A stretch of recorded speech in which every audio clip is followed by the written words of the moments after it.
necessariamente trata das ideias, das atitudes, das ações e propicia o entrelaçamento da vida de uma pessoa com a sua época e com a interpretação dos fatos e das coisas. Então, é parte de construção de um trabalho de vida. Sinto-me profundamente feliz por haver participado dessas buscas naqueles dias já longínquos da minha e da sua juventude. Esse livro, por certo, será um documentário. Principalmente, eu diria que a cereja em cima do bolo da obra é os bastidores do espiritismo. E ele narra acontecimentos que se deram nos porões do espiritismo e que trazem profunda relevância e até para a nossa compreensão do espiritismo, ou pelo menos daquilo que deveria ser o espiritismo. Dando-nos uma linha a ser seguida quando queremos conhecer o movimento espírita verdadeiramente. É um trabalho muito especial e que eu recomendo a leitura. E nesse livro, César nos traz a sua larga experiência. Isso é muito bom para todos nós que somos aprendizes. Perry também é um aprendiz. E é um aprendiz que executa uma tarefa, que executou uma tarefa e que executa até hoje com as suas palestras, com as suas viagens espíritas, enfim. Perry, bem a exemplo de Galileu, ele continua se movendo. É um trabalho admirável. E aí, sem dúvida nenhuma, ficou claro que era necessário fazer um entrelaçamento, né, das várias nuances da nossa existência, desde a valorização da família, dos nossos ascendentes, as experiências profissionais, as experiências espíritas, o conhecimento do mundo. E agora com este livro, nos trazendo grandes reflexões, grandes experiências. Aqueles momentos foram momentos desafiadores. Uma vez que a obra deixa bastante claro alguns tantos desvirtuamentos que se deram na doutrina dos espíritos. Eu diria que o livro é mais do que uma necessidade, é uma obrigação para quem quiser entender o que é o espiritismo e principalmente o que tem sofrido o espiritismo no Brasil. E aproveitem para beber nesta água cristalina das exemplificações e experiências dessa época. Formulo votos do coração e do pensamento para que a obra atinja o seu mistério, consolar, iluminar e historiar as dificuldades, as alegrias, os desafios que constituem o empreendimento em torno de todo o ideal de enobrecimento humano. É por isso que o livro ficou assim mais denso, mais longo, para que reunisse todas essas experiências de uma vida que tem sido relativamente longa já.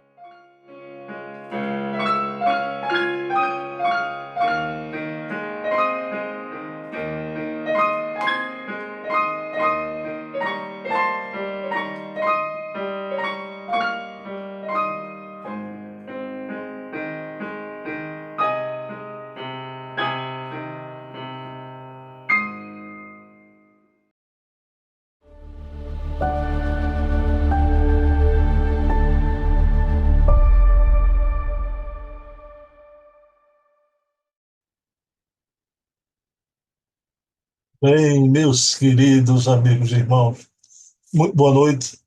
Estamos nós, como acontece todo segundo sábado do mês, com o programa Memórias e Reflexões. Esse programa trata da memória, né, e das reflexões de um grande dirigente do movimento espírita, o César Pérez de Carvalho, Ele que dirigiu as duas das maiores instituições espíritas do Brasil, quiçá do mundo, a Federação Espírita Brasileira e a USE São Paulo, União das Sociedades Espíritas do Estado de São Paulo. Não é? E eu, na pandemia, fiz uma grande entrevista com o César Pérez, uma entrevista histórica. Pela primeira vez, ele abriu o coração contando os fatos lamentáveis da sua saída da FEB.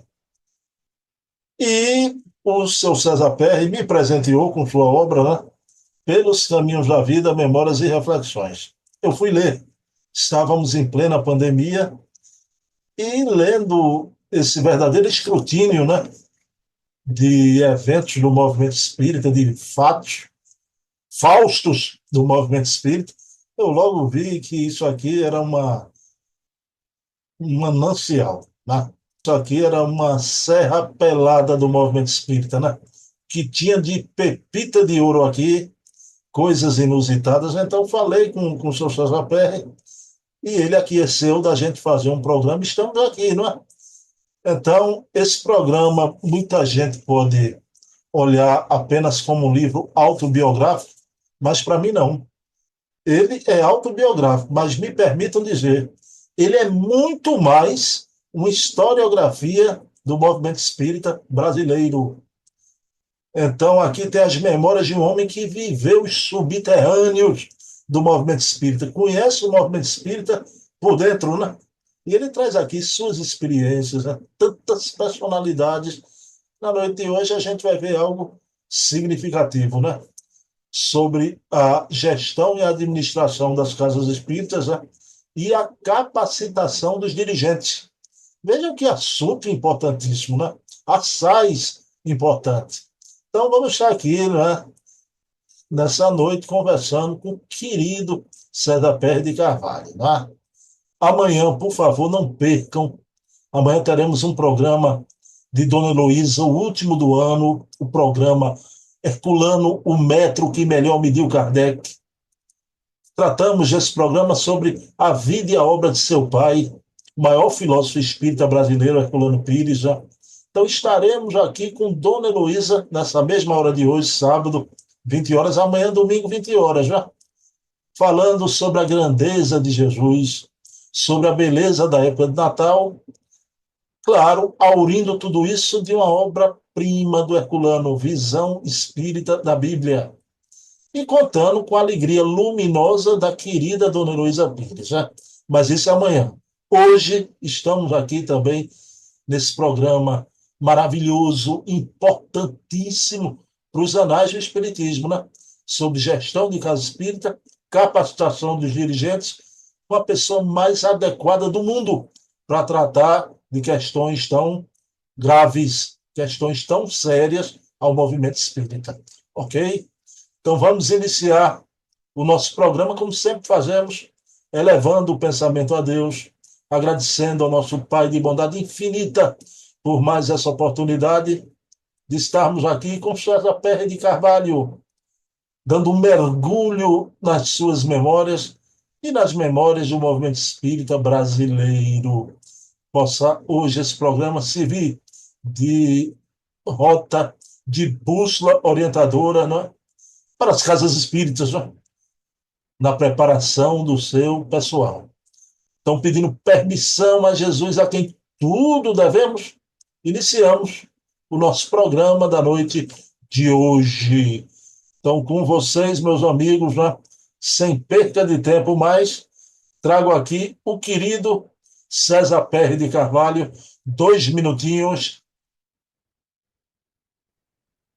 Bem, meus queridos amigos e irmãos, muito boa noite.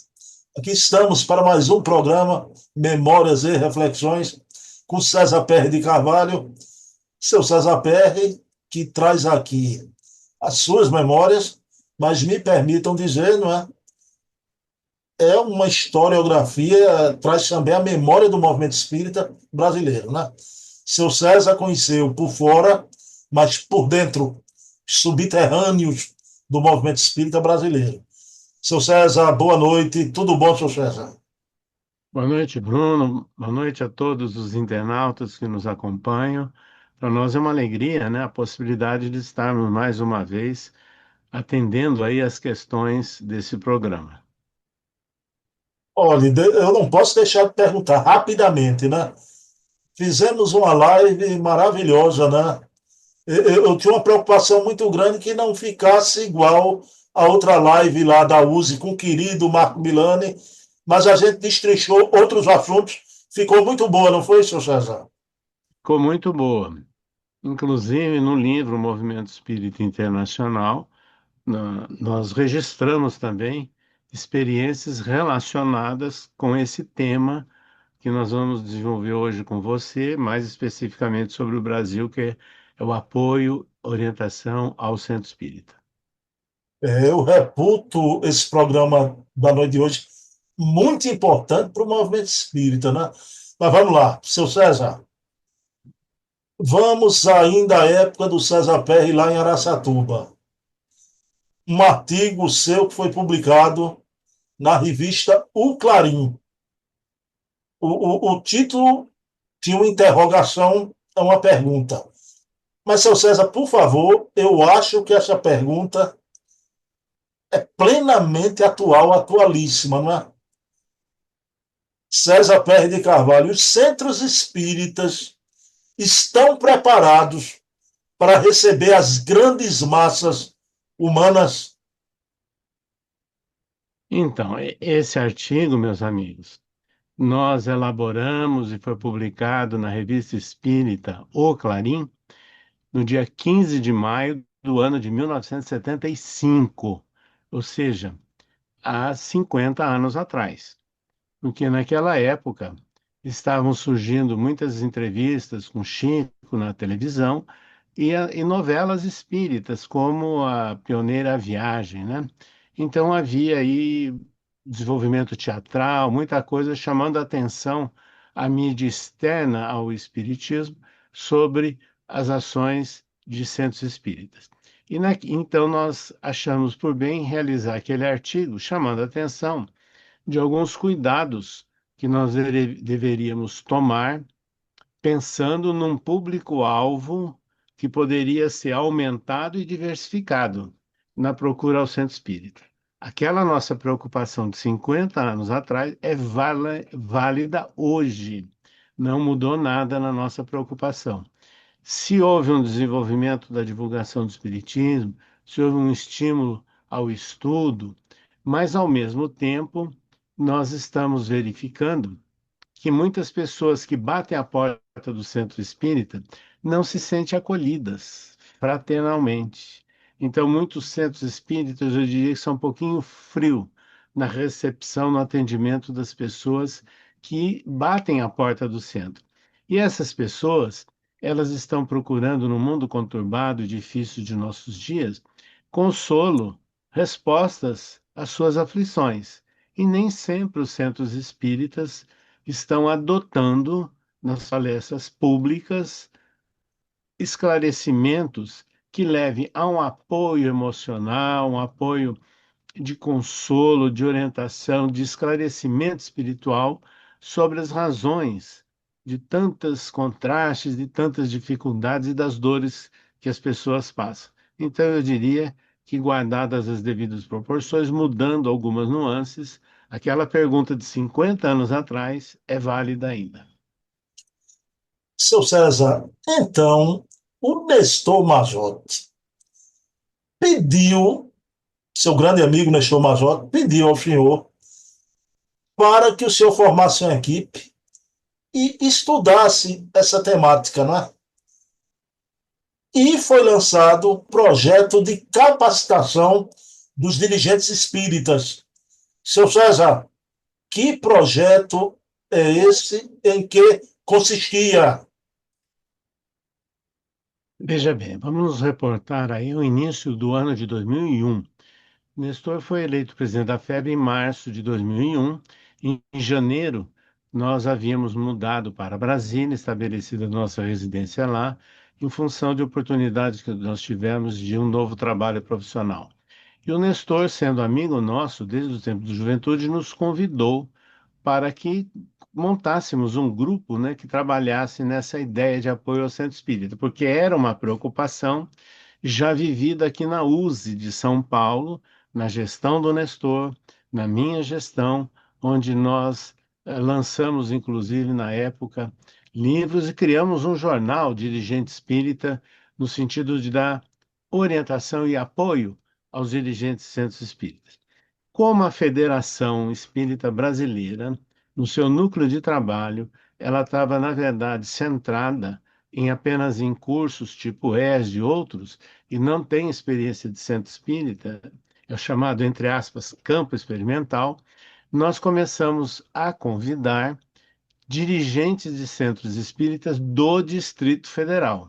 E assim nós constituímos uma equipe que começamos a trabalhar num projeto e que foi apresentado ao Conselho Federativo Nacional em novembro de 2001. Então teve início, né? E no ano seguinte houve a implantação de um plano piloto, de um projeto piloto num centro espírita simples, da região de Ceilândia, né, na região norte ali da, da cidade de Brasília. Feito isso, a atividade foi se expandindo e diversificando, mas essa foi a origem. Seu César, o senhor se recorda o nome deste centro espírita em Ceilândia? Não. Sim, Centro Espírita Boa Árvore. Uau. Lhe perguntei isso porque eu tenho um grande amigo que é seu amigo também, que com sua esposa dirige o Centro Espírita em Ceilândia, né? É o Jorge Hessen. Ah, é outro Neuza. centro. É outro centro. Eu conheço, fiz várias palestras lá, nesse centro, hoje dirigido pelo Jorge Hess. Mas é um outro centro. Quem gosta muito do senhor e me falou que o senhor já visitou a casa espírita lá deles, é Dona Sim, Eleusa, né? Dona Eleusa é uma pessoa que conversou com o Divaldo até o fim da vida, toda segunda-feira, né? E foi ela sim. responsável de eu ter entrevistado o Divaldo, né? Então eu tenho muita gratidão a ela. Mas, seu César, vamos lá. Então, no Conselho Federativo Nacional de 2002, é lançado outro projeto. Eu queria saber o que difere desse ou se vem completá-lo. Capacitação administrativa para a gestão das casas espíritas. Completa o outro. Sim, completa, com base naquela experiência, no projeto piloto, né, que testamos ali no Centro Espírita Boa Árvore, do Distrito Federal. E completa porque ele entra mais em detalhes no sentido de preparação, de capacitação administrativa.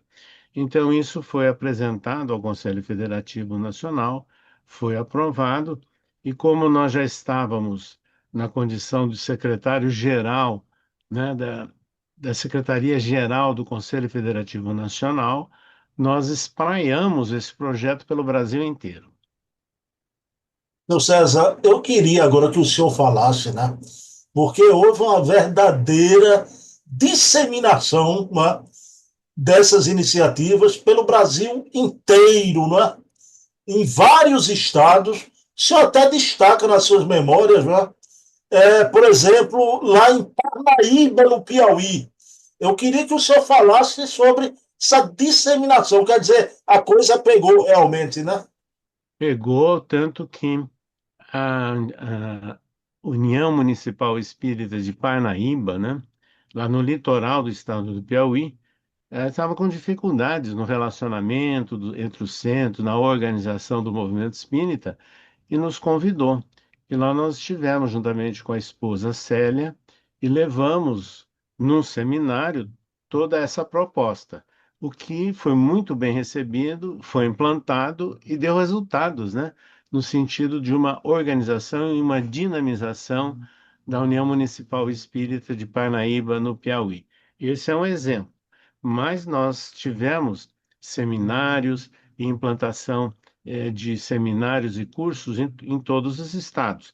Eu gostaria de chamar a atenção que nós tivemos muito apoio da USE na época, né?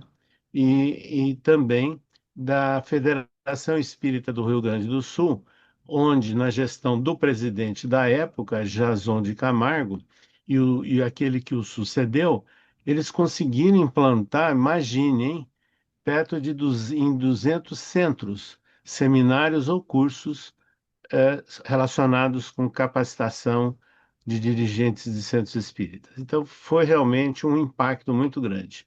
Seu César, e esses projetos, uma coisa puxa a outra, né? Favoreceram o surgimento de outros projetos, né? Como, por exemplo, um que eu reputo de importância fundamental.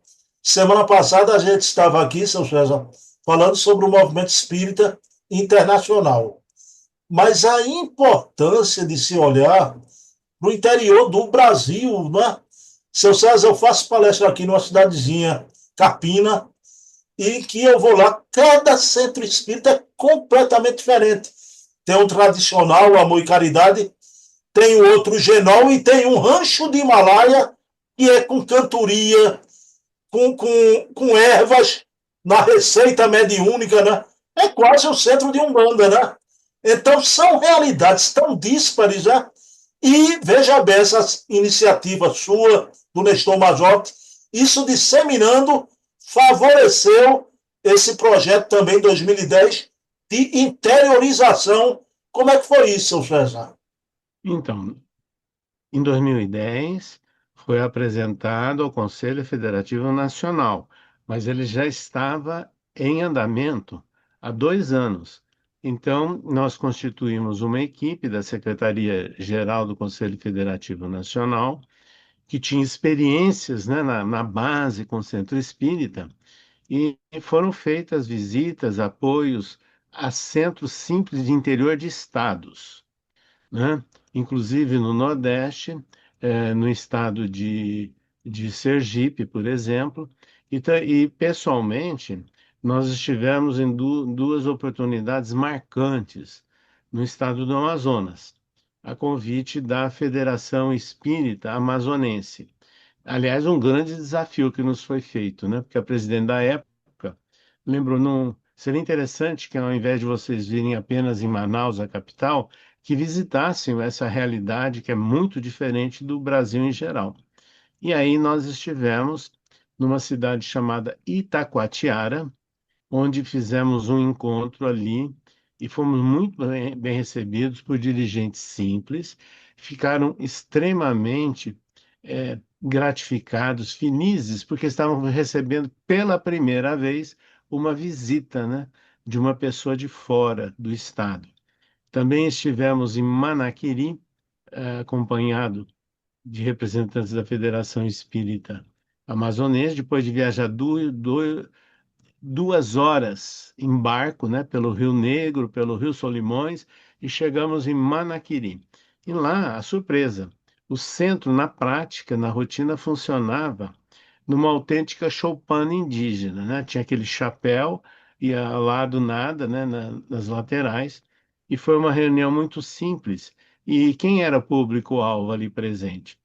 Descendentes de indígenas. Então, isso foi muito importante, esse trabalho de interiorização, porque nós visitamos aí a equipe, na época, vários centros do interior do Brasil, onde a realidade é completamente diferente dos centros que funcionam nas capitais. Eu vou cometer aqui um atrevimento, mas eu vou perguntar. Eu não posso. Essa pergunta está me escapando aqui. Seu César, semana passada o senhor falou que viajava ao exterior, não é? Inclusive com seu filho, com Evandro Noleto, levando livros já na bagagem para o Movimento Espírita Internacional. Aqui, uma semana depois, o senhor está me descrevendo, né, essa coisa maravilhosa, né? Então, lá na choupana indígena, no interior do Amazonas. Seu César, a minha pergunta é essa, né? O senhor, se quiser, dê um cascudo em mim, viu? A pergunta é a seguinte, né? O senhor gostava mais de ir para o exterior levando os livros ou de participar de excursões assim para o interior do Brasil? Não é questão de gostar mais, de fazer viagens e contato com espíritas no exterior ou no interior do Brasil e dentro de um ambiente de muita simplicidade. São situações completamente diferentes que no meu espírito, eu sinto necessidade disso. Então, eu sempre me coloquei como professor universitário, como dirigente de universidade estadual, embora vivendo no meio de uma elite, mas eu nunca perdi o contato com a base da sociedade e no movimento espírita, com o dia a dia do centro espírita. Então, é uma experiência de vida que nós fizemos um esforço muito grande de sempre manter o contato com essas situações tão díspares. Eu pergunto isso porque o senhor é conhecedor. O senhor se lembra que Kardec ficou muito emocionado com a visita que fez aos operários de Lyon, não é? Sim. Então, guardadas as proporções, não é? Mas vamos adiante. Em 2011, a FEB vai realizar o primeiro curso online de gestão do Centro Espírita, não é? Tendo a coordenação de uma pessoa que eu depreendo foi muito importante, né? Aida Sassi. O senhor podia falar um pouquinho sobre Aida Sassi e sobre esse projeto do portal da FEB, esse curso online?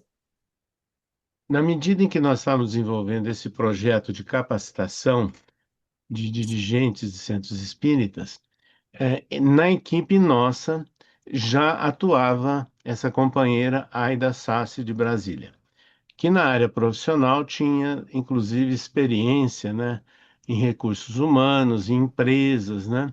Então tem uma outra visão além de estar ligada na base a um centro espírita em Brasília. Ela participava da SODEC, né? Um centro muito tradicional que nós também frequentávamos em Brasília. Então ela tinha essa experiência. E aí ela também tinha uma vivência na área digital, né, que estava já se desenvolvendo bem. Então, nós contamos com ela, com a experiência dela, para montar um novo projeto, que era cursos online, né, de capacitação de dirigentes de centros espíritas. Bom, seu César, eu vejo muita gente falando sobre o movimento espírita, não é? E eu acho um pecado porque passa ao largo a questão, hoje, para mim, premente, que é o uso da tecnologia, não é? Então, nesse trabalho do portal da FEB Online, a área da SAS ela foi muito importante. Agora, falando em tecnologia, a FEB utilizou um software, né, de apoio para aprendizagem, não é? Utilizado pela equipe de tecnologia da informação da FEB. Eu queria que o senhor falasse sobre essa iniciativa e essa equipe permanece no dia de hoje. A proposta de utilização da plataforma Moodle, Moodle, que é um software livre, era utilizado no mundo acadêmico, no mundo empresarial, na área de cursos online, então na área de ensino e de aprendizagem. A Aida Sassi trouxe essa proposta para nós e aí ela começou a introduzir e desenvolver essa plataforma, adaptando, né, o projeto de curso, que tem que ser adaptado a essa realidade. A equipe de tecnologia de informação da FEB são funcionários da FEB que ajudaram, deram suporte técnico, mas a origem de tudo foi a Aida Sassi trazendo essa experiência da plataforma Moodle, que era muito utilizado na época, inclusive no meio acadêmico. Isso permanece no dia de hoje, seu César? Desconheço. Como tudo foi extinto após a nossa saída da FEB, todos esses cursos, não sei o que acontece lá nessa realidade.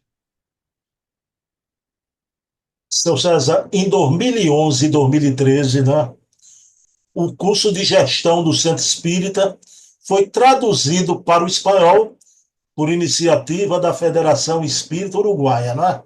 César Pérez de Carvalho, como convidado, foi a muitos eventos realizados pela Federação Espírita Uruguaia.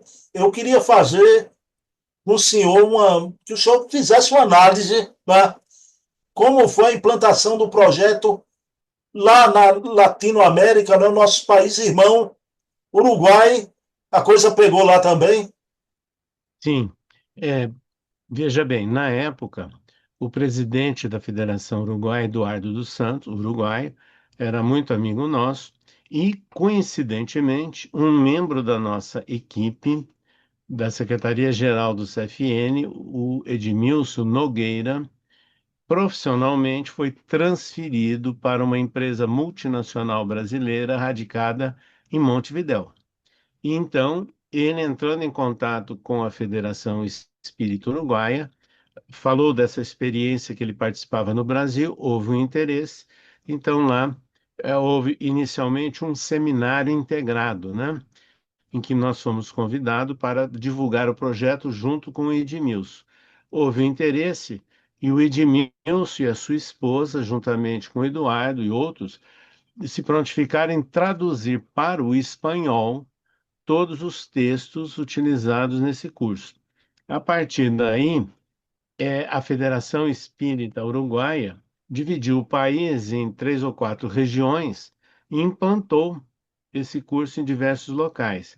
E nós tivemos a oportunidade de voltar mais de uma vez ao Uruguai para participar de alguns seminários, inclusive de conclusão ou de avaliação do andamento desses cursos de orientação ao centro espírita na versão espanhola no Uruguai. A gente sabe que tudo isso, infelizmente, não vai prosperar. Então, a partir da sua saída. Mas me diga uma coisa: o caminho natural, inevitavelmente, não é? Outros países abraçariam aqui na América do Sul, Paraguai, Colômbia, provavelmente, seu César. Olha, nós chegamos a desenvolver seminários com esse tema na Colômbia, em alguns estados dos Estados Unidos e alguns países da Europa, em eventos do SEI. Quer dizer, provavelmente teria uma continuidade porque houve um interesse. Então, infelizmente, com o momento em que nós e o Charles Kempf e Elza Rossi fomos alijados, vamos assim dizer, né, do Conselho Espírita Internacional, a partir de 2016, então nós não temos mais esse contato. Seu César, então, o senhor, naquele momento, estava concluindo seu trabalho na FEB e, naquele instante, estava implantado 5 cursos, né? O senhor podia Sim. fazer um voo rasante. Que cursos eram esses que estavam implantados naquela época? Eram 5 cursos diferentes, e com inscrição à parte, com desenvolvimento à parte. Então, um era chamado Centro Espírita Visão Geral. O outro, Movimento Espírita, Estrutura e Funcionamento. O outro, o dirigente e os colaboradores. O outro, o dirigente e o seu processo de trabalho. E, finalmente, um sobre aspectos gerais da organização jurídica do Centro Espírita.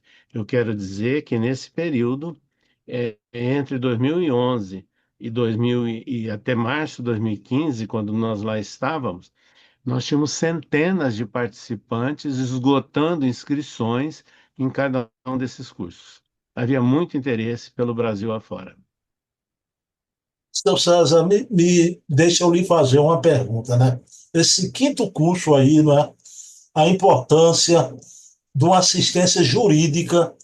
O senhor visitou a Casas Humildes, né? Eu já falei aqui que a gente lá é o sistema de colegiado, né? O Lira fez um estatuto maravilhoso e junto à diretoria a gente tem até, o senhor conheceu ela pessoalmente, né? Que é a nossa querida Ana Paula Borges, que é uma juíza. Mas a pergunta, porque às vezes a gente é um lar geriátrico, seu César, tem questões até que envolvem até o Ministério Público, né? Mas como o senhor falou aí, uma realidade muito simples, as federativas deveriam ter esse olhar também de prestar uma assistência jurídica a essas casas mais simples? Na minha opinião, sim. No período em que nós fomos presidente da União das Sociedades Espíritas do Estado de São Paulo, nós já desenvolvíamos essa proposta junto à USE de dar apoio jurídico aos centros espíritas. Então, é uma experiência que a gente já tinha no Estado de São Paulo. E essa é a nossa ideia e a experiência que nós vivemos na USE São Paulo e depois no período em que estivemos frente à Secretaria-Geral do Conselho Federativo Nacional da FEB. Bom, seu César, depois de sua passagem, parece que nada teve continuidade, né? A Secretaria-Geral do Conselho Federativo Nacional, né? Ela foi abolida e todos esses cursos foram encerrados, seu César. Terra arrasada. Sim, foi tudo encerrado, interrompendo, né, todos os projetos, programas que estavam implantados com a Secretaria-Geral do Conselho Federativo Nacional, que foi extinta. Então, tudo se encerrou a partir de março de 2015. Isso lhe causa uma pequena revolta, seu César. É revolta, não. Eu diria que é a realidade do espírito encarnado, né?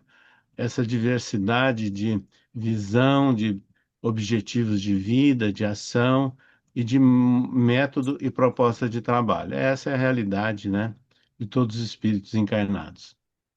Porque me desculpe a gente de fora do processo, né? Parece uma coisa revoltante, revoltante. Mas, seu Veja César, bem, ou não? é, nós saímos da FEB, mas nós prosseguimos nesse trabalho, né? Através do grupo de estudos espíritas Chico Xavier, fazendo palestras, seminários pelo Brasil afora, e lançamos pela USE esse livro, Centro Espírita, Prática Cristã e Espírita. Foi lançado pela USE em 2016, que eu diria que resume todas essas experiências que nós tivemos na USE e na FEB. Não é teoria, são registros de experiências vivenciadas no movimento espírita. O seu trabalho é um trabalho gigantesco, gigantesco. Mas, seu César, uma última pergunta para a gente encerrar, não é? O nosso programa da noite de hoje, né? As casas espíritas, às vezes, a sua gestão, como é que a gente pode compactuar isso, né? Quando a casa é uma casa, não é?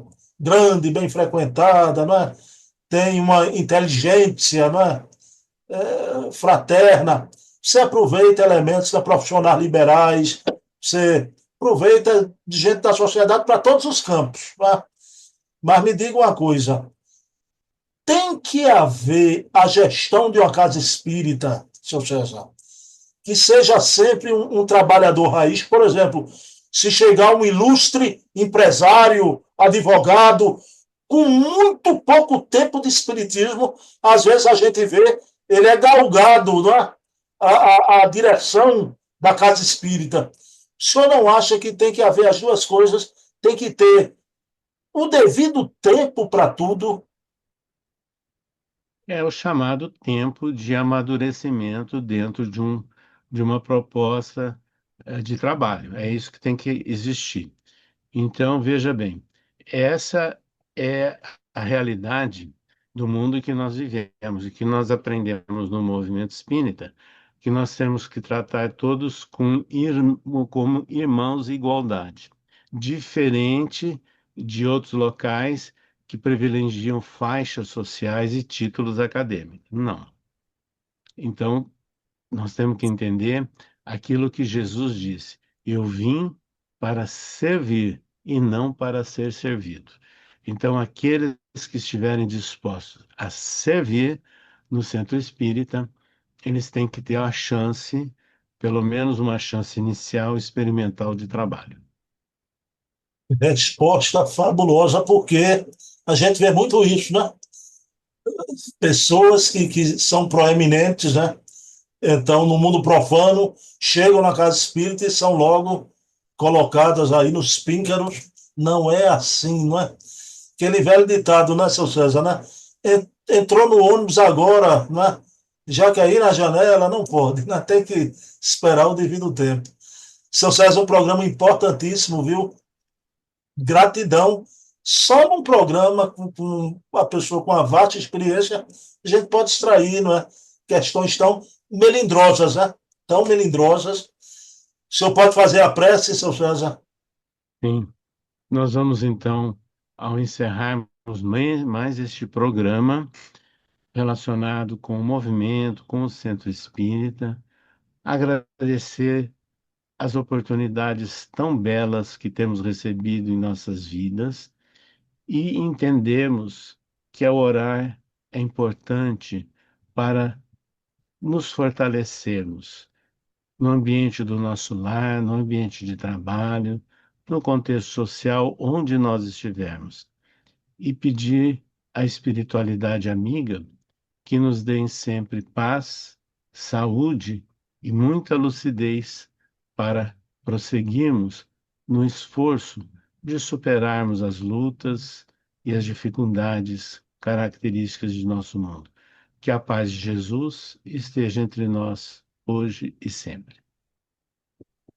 Bem, meus queridos amigos e irmãos, mês que vem, ano novo, né? Estaremos aqui com mais um Memórias e Reflexões. Dedico esse programa à minha mãe Eva, minha mãe te amo. Seu José PR, o último programa do ano foi este aqui, não é?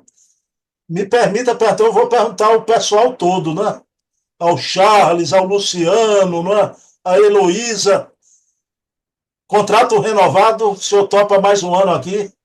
Sem dúvida, o nosso programa é em função dos temas e não de um ano físico, né? O passe é barato ou caro, de César PR? Não, é tranquilo, de contribuição espontânea. Seu César, Feliz Natal, viu? Tudo de bom. Para você também, família. Para o senhor, dona Célia, os filhos aí, né? E não pare de divulgar, eu estou com a curiosidade, né? Será se César Pérez vai divulgar Natal e Ano Novo? Vai chegar alguma coisa, né? Na Tomara. loja, sempre tem. Um abração. Até logo. Tchau. Amigos do canal Bruno Tavares, nós estamos convidando vocês para estarem conosco no sábado, dia 13, às 20 horas. E no tema deste sábado será sobre o Centro Espírita e todos os esforços que nós empreendemos para orientar o melhor funcionamento dos centros espíritas em nosso país. Convidamos todos vocês até sábado.